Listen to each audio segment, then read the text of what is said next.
Alright, let's get started. I'm gonna just kind of wing this one and see how everything works out. So, I'm leaving on, I want to say February 6th, and I'm bringing a laptop with me. So, for the laptop, I'm running Fedora just because I really just need something that works fairly well and doesn't have many issues because I can't be doing a lot of wiki reading while I'm gone. No, on my desktop though, I've been using Gentoo for the past few days, and I still have Artix installed, but I haven't updated it or anything. And I'm afraid that once I do, it's gonna break. But for now, I've got a second SSD, and I've installed Gentoo on it. And Gentoo's been pretty cool overall. I'm gonna kind of compare this to Void though, because there's, I want to say, like, it's kind of hard to say, but they sort of serve a similar purpose, except that Void is a binary distribution, and I'm going to kind of explain this real quick, is that Gentoo is all about customization, right? You'll hear from actual Gentoo users that it's not all about compiling, and that's why I have so many Flatpaks installed, is because I try not to install a whole lot of things as a package anymore. I'm trying to switch over to running most everything as a Flatpak that I can. And it's not really about sandboxing, but it's that I want everything to be on a separate repository and update independently of the system. So that way, like, if a package edits system settings too much, I don't want it to do that. So I'd rather have everything installed separately from my operating system, if that makes sense. So I guess it kind of is about sandboxing in a way. It's just not about security for sandboxing for me. But there are a few things that have had to emerge, right? Like font packages and like Pavu control and stuff, because much like Void, Gentoo comes pretty minimalist. And I'd say even more minimalist than Void because you can customize like which features that your packages emerge with.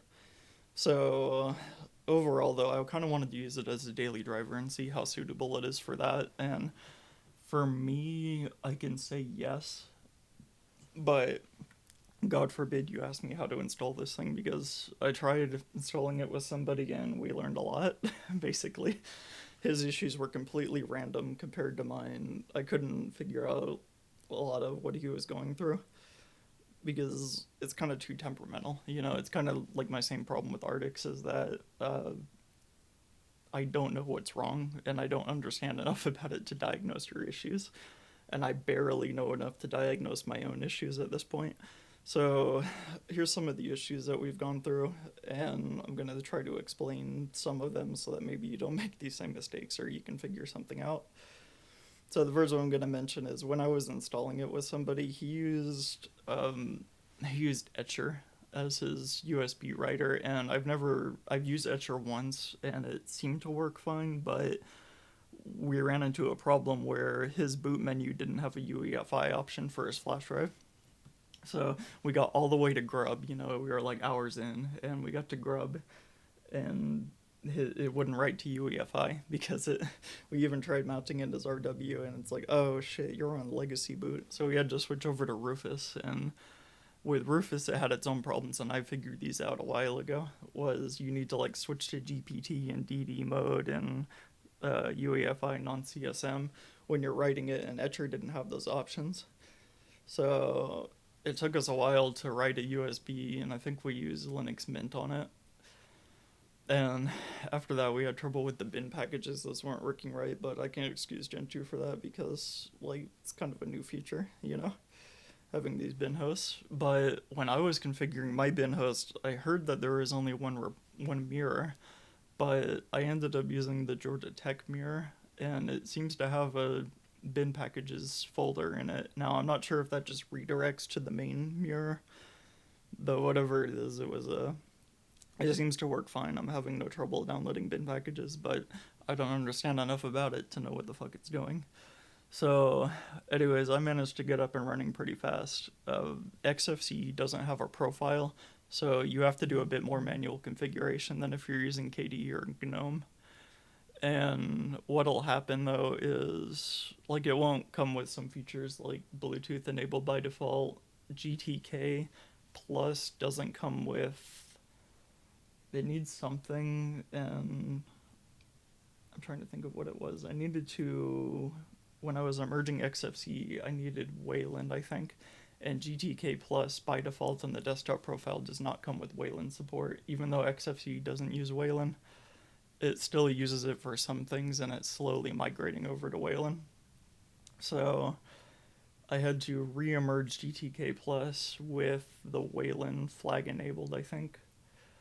And after that, I think everything worked after that. And then for Firefox, I needed GLES 2, GLES 2, for some reason.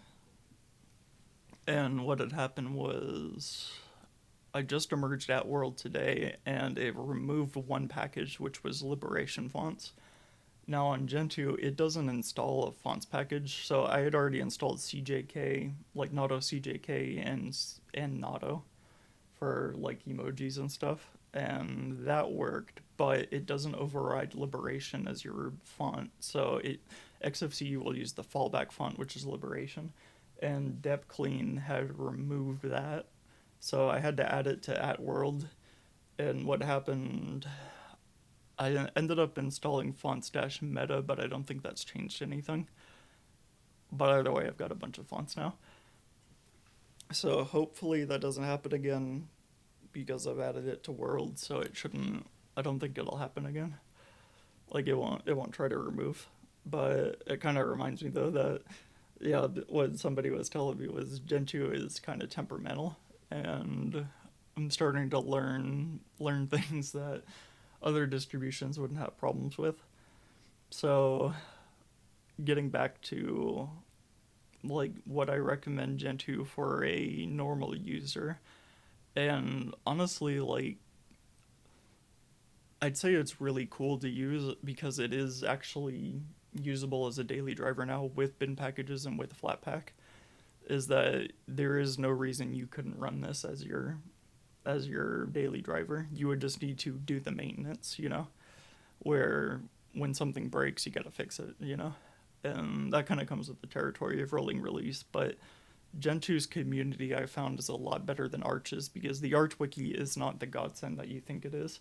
It does a lot, and the Gentoo wiki does a lot, so I always recommend reading that first. Void docs do a lot for you, but when you're having a situation where something's breaking and you don't know what the fuck's wrong with it, it is good to have people that will tell you what's wrong. And that's always been important to me is I need somebody there to be like, hey, I think I found a bug and I don't know if this is a bug or not or if this is intentional. Because like a lot of the things with Gentoo are it's kind of hard to tell which is bugged and which is the user needs to do manual configuration for this. Like, is it intentional that GTK didn't build with Wayland even on the desktop profile, even though it's required by pretty much every desktop environment at this point, besides like maybe Mate? So, and you gotta know these things. You gotta figure them out. If you're luckily the Gentoo bug reports are also, or like the forums are also a good source of this information. So if you Google your issue, chances are you'll come across something. But if not, you've got the Discord, you've got the IRC, and those people are pretty knowledgeable. I tried Musil at first, and I definitely can't recommend Musil, and the reason is because Clang has a lot of issues. A lot of packages aren't designed with Clang in mind, so you need patches written by the community, but those patches don't always end up upstream. So you end up with this situation where you're having to patch things manually, and if you can't read those patches, you can't update them and you can't get them to work.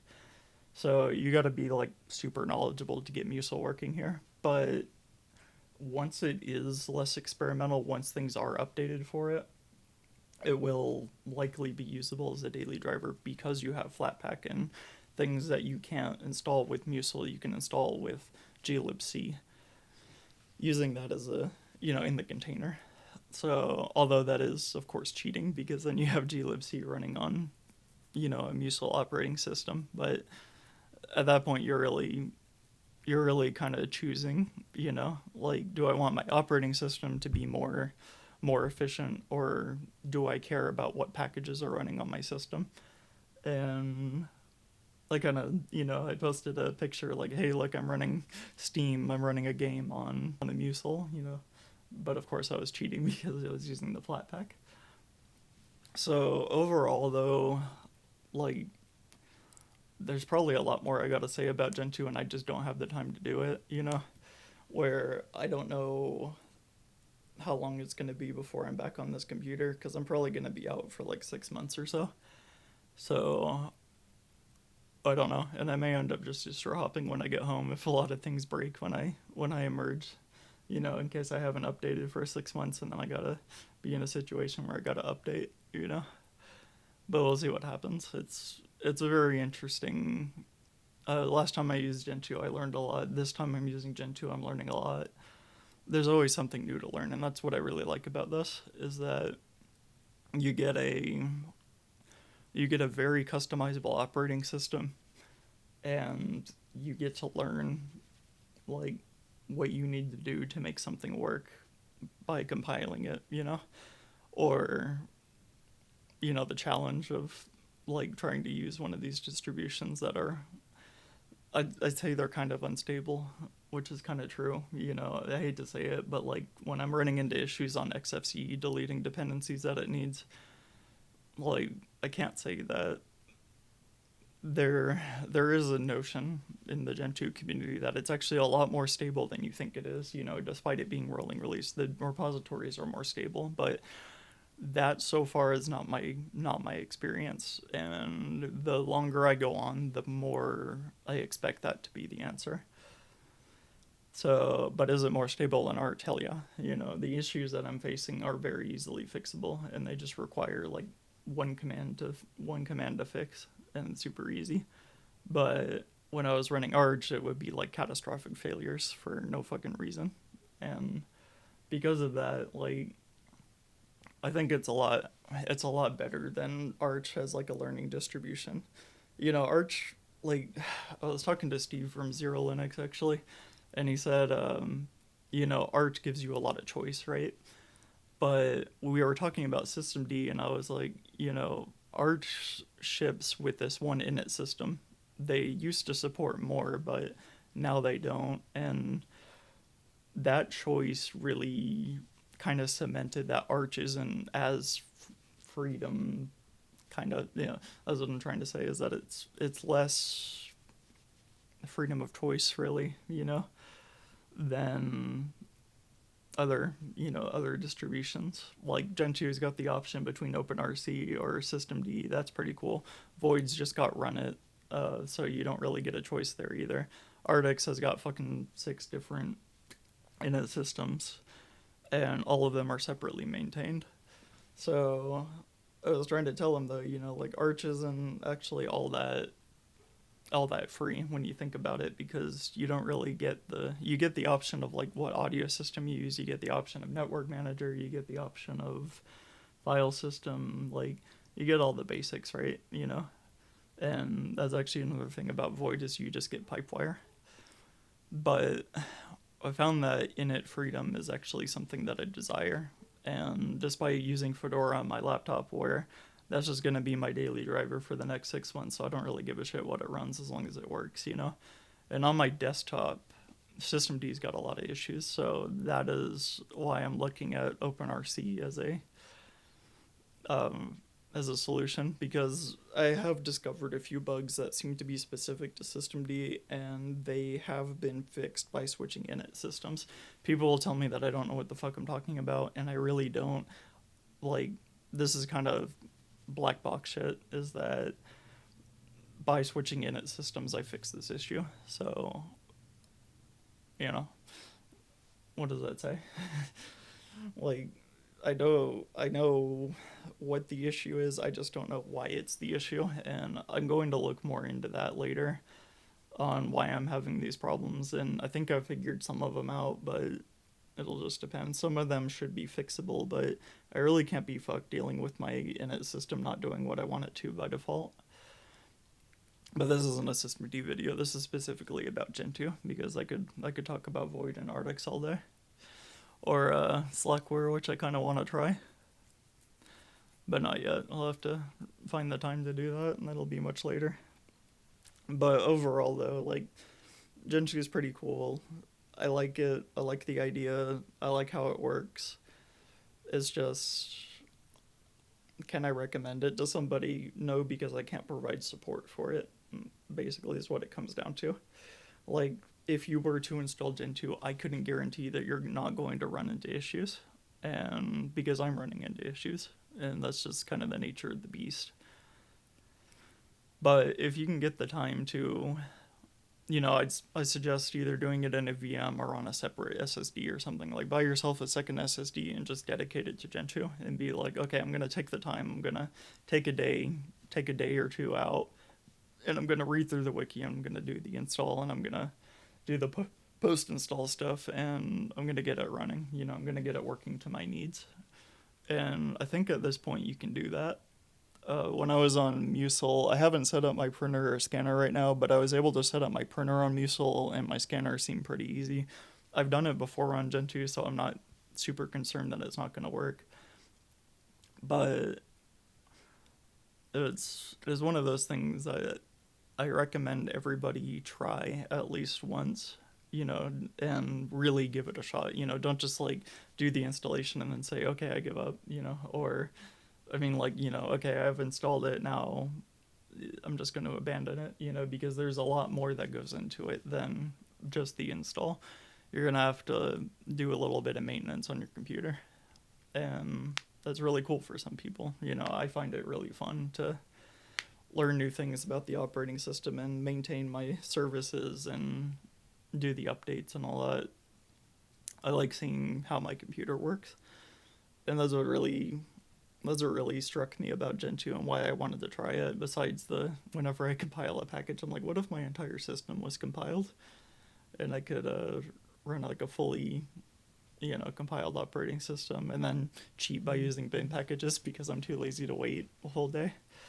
And this bin packages thing, I think, it's kind of like what Arch install did to Arch, where it made it super easy to use and everybody could recommend it because it takes like 2 seconds to install. Gentoo doesn't have that installation, but it does have bin packages now, which makes it a lot more usable for like the everyday machine rather than, just high end machines that can compile all day. Or, waiting a few days for your desktop to compile or whatever, or only using a window manager because desktop environments take forever. And that all has changed now, and I want to say it's for the better, honestly. Some people that are very vehement will say, that defeats the purpose of Gentoo because it's a source-based distribution, and it's not really, because it's more about the customization you get and being able to choose what features you have and what you don't have. But that kind of starts the conversation though, like, okay, now which is better, Void or Gentoo? And honestly, I can use them both for the same purpose now as like just somebody using it as a daily driver.